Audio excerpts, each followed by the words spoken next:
Olá, sejam todos muito bem-vindos, muito bem-vindas a mais um vídeo do canal Bíblia Sem Contradições. No vídeo de hoje falaremos sobre o perigo da leitura fundamentalista da Bíblia. Você sabe o que é leitura fundamentalista da Bíblia? Vou trazer para vocês um exemplo de mau uso da Bíblia e como o fundamentalismo é um problema na hora de interpretar a Bíblia. Fique com a gente. Eu sou Marcelo Vieira e quero auxiliar você na interpretação da Bíblia, porque apesar de ser o livro mais lido no Brasil e no mundo, é um dos livros menos compreendido. Se você quiser crescer no conhecimento da Bíblia, nos acompanhe para mais vídeos como esse.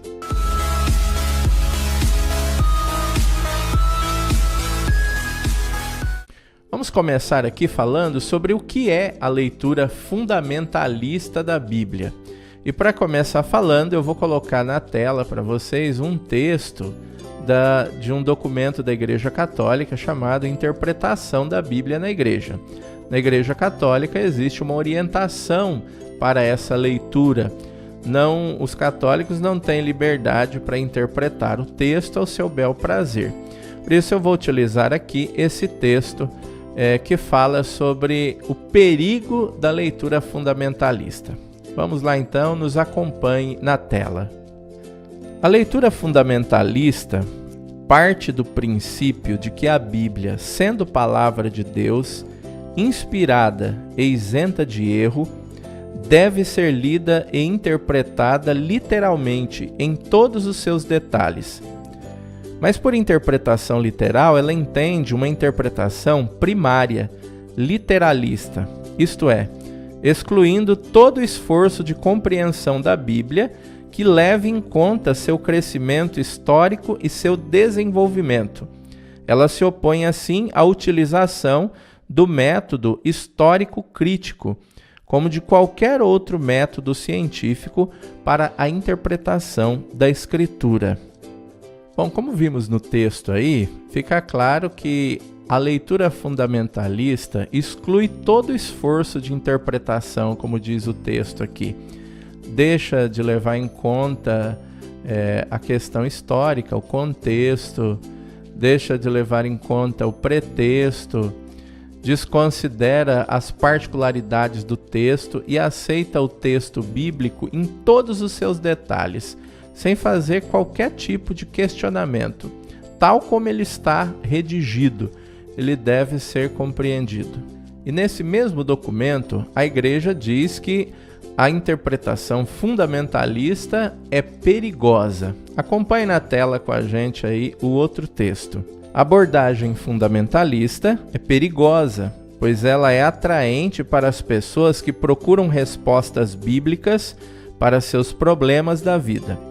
Ela pode enganá-las oferecendo-lhes interpretações piedosas, mas ilusórias, em vez de lhes dizer que a Bíblia não contém necessariamente uma resposta imediata a cada um desses problemas. O fundamentalismo convida, sem dizê-lo, a uma forma de suicídio do pensamento. Ele coloca na vida uma falsa certeza, pois confunde inconscientemente as limitações humanas da mensagem bíblica com a substância divina dessa mensagem. Eu destaco aqui a expressão suicídio do pensamento, que leva as pessoas a deixarem de lado a sua capacidade crítica.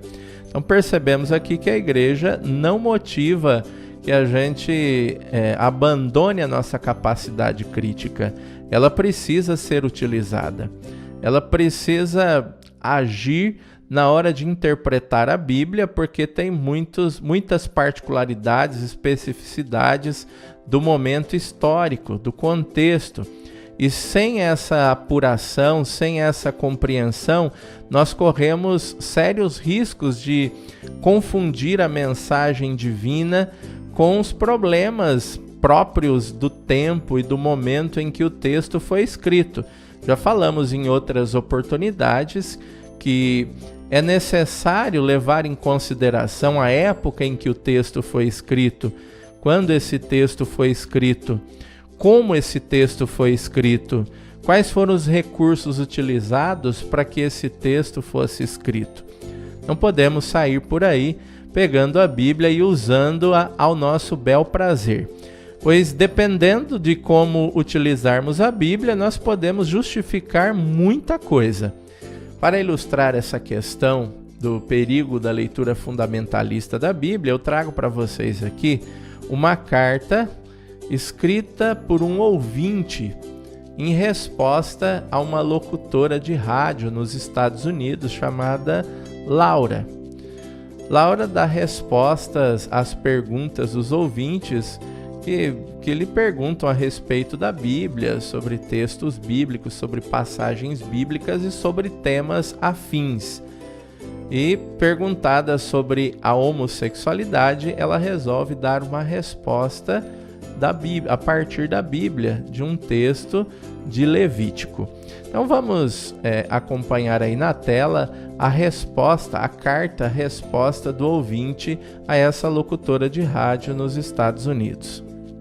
Querida doutora Laura, muito obrigado por se esforçar tanto para educar as pessoas segundo a lei de Deus. Eu mesmo tenho aprendido muito no seu programa de rádio e desejo compartilhar meus conhecimentos com o maior número de pessoas possível. Por exemplo, quando alguém se põe a defender o estilo homossexual de vida, eu me limito a lembrar-lhe que o livro de Levítico, no capítulo 18, versículo 22, estabelece claramente que a homossexualidade é uma abominação. E ponto final. Mas de qualquer forma, necessito de alguns conselhos adicionais de sua parte a respeito de outras leis bíblicas concretamente e sobre a forma de cumpri-las. Primeira coisa, gostaria de vender minha filha como serva, como escrava, tal como indica o livro do Êxodo, capítulo 21, versículo 7. Nos tempos em que vivemos, na sua opinião, qual seria o preço adequado? Segundo, o livro do Levítico, capítulo 25, versículo 44, estabelece que posso possuir escravos, tanto homens quanto mulheres, desde que sejam adquiridos de países vizinhos. Um amigo meu afirma que isso só se aplica aos mexicanos, mas não aos canadenses. Será que a senhora poderia esclarecer esse ponto? Por que não posso possuir escravos canadenses? Terceiro, sei que não estou autorizado a ter qualquer contato com mulher alguma no seu período de impureza menstrual, conforme Levítico 18, versículo 19 e Levítico 20, versículo 18. O problema que se coloca é o seguinte: como posso saber se as mulheres estão menstruadas ou não? Tenho tentado perguntar-lhes, mas muitas mulheres são tímidas e outras se sentem ofendidas. Quarto, tenho um vizinho que insiste em trabalhar no sábado. O livro do Êxodo, capítulo 35, versículo 2, claramente estabelece que quem trabalha nos sábados deve receber a pena de morte. Isso quer dizer que eu, pessoalmente, sou obrigado a matá-lo? Será que a senhora poderia, de alguma maneira, aliviar-me dessa obrigação aborrecida?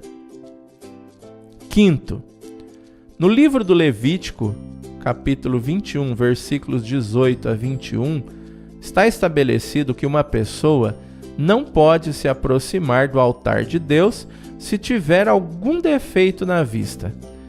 Preciso confessar que preciso de óculos para ver. Minha acuidade visual tem de ser 100% para que eu me aproxime do altar de Deus? Será que se pode abrandar um pouco essa exigência?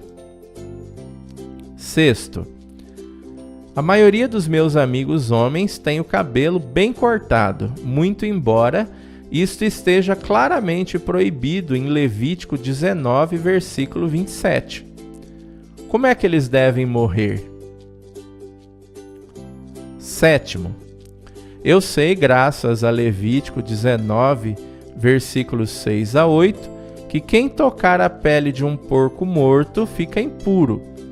Acontece que eu jogo futebol americano cujas bolas são feitas com pele de porco. Será que me será permitido continuar a jogar futebol americano se eu usar luvas? 8º, meu tio tem uma granja. Ele deixa de cumprir o que diz Levítico 19:19, pois planta 2 tipos diferentes de sementes no mesmo campo. E também deixa de cumprir a sua mulher, que usa roupas de 2 tecidos diferentes, a saber, algodão e poliéster. Além disso, ele passa o dia proferindo blasfêmias e se maldizendo. Será que é necessário levar a cabo o complicado procedimento de reunir todas as pessoas da vila para apedrejá-lo? Não poderíamos adotar um procedimento mais simples, qual seja o de queimá-lo numa reunião privada, como se faz com um homem que dorme com a sua sogra, ou uma mulher que dorme com seu sogro, conforme Levítico 20, versículo 14. Sei que a senhora estudou estes assuntos com grande profundidade, de forma que confio plenamente na sua ajuda. Obrigado novamente por recordar-nos que a palavra de Deus é eterna e imutável.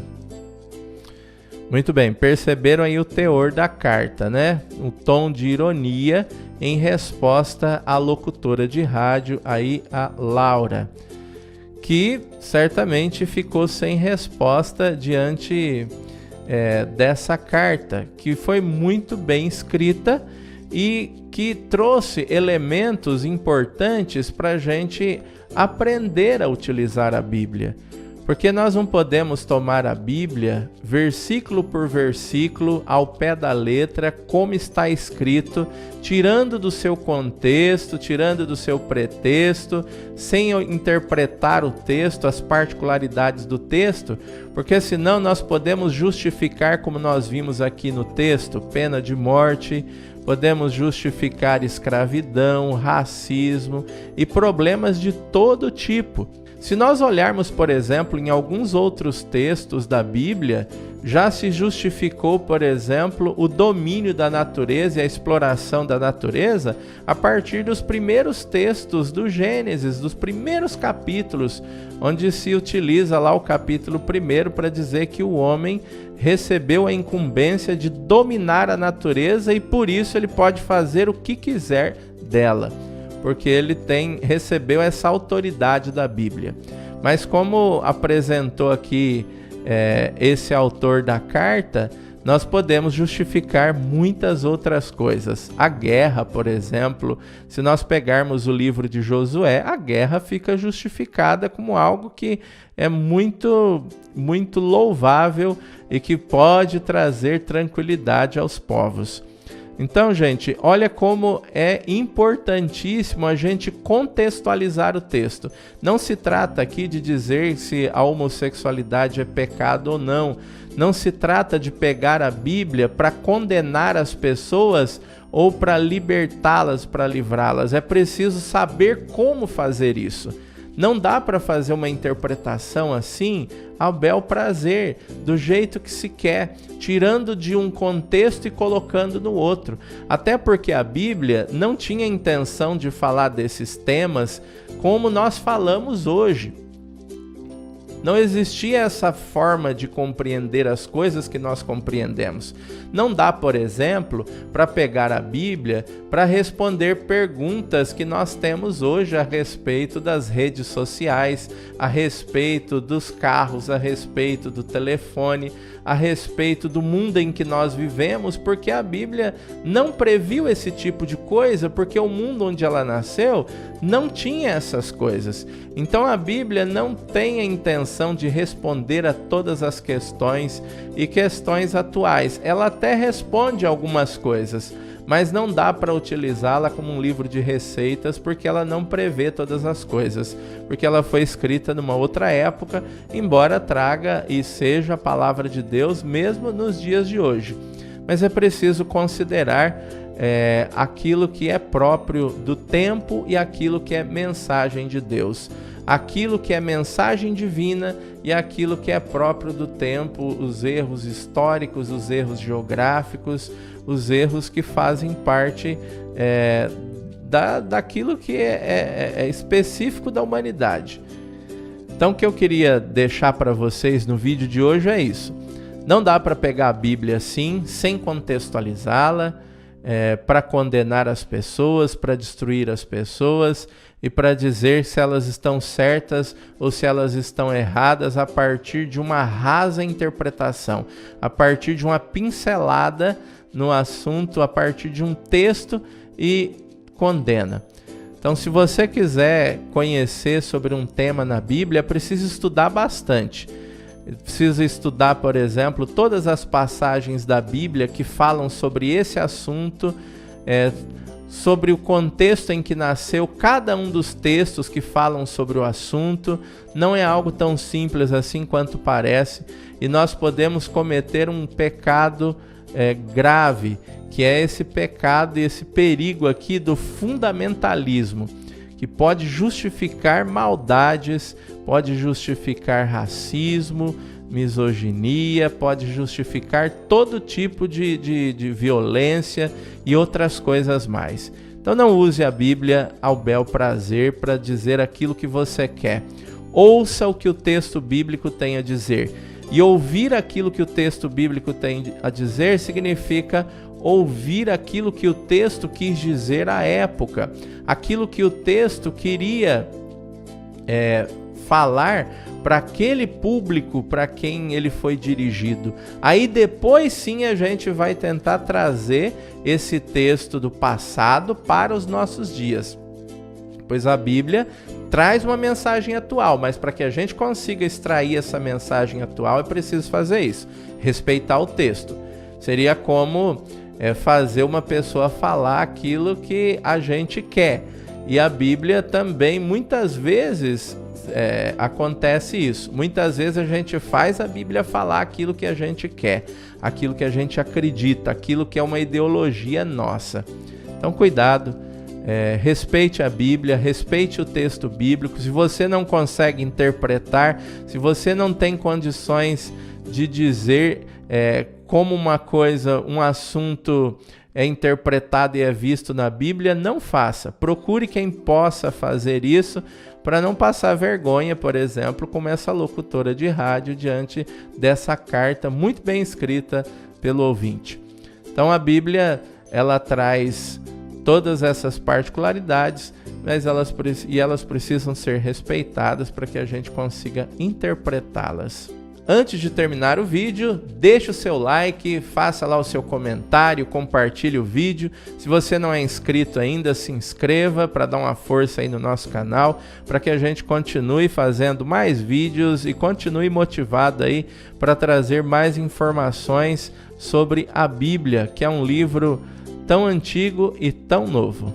Um grande abraço a todos e até uma próxima oportunidade.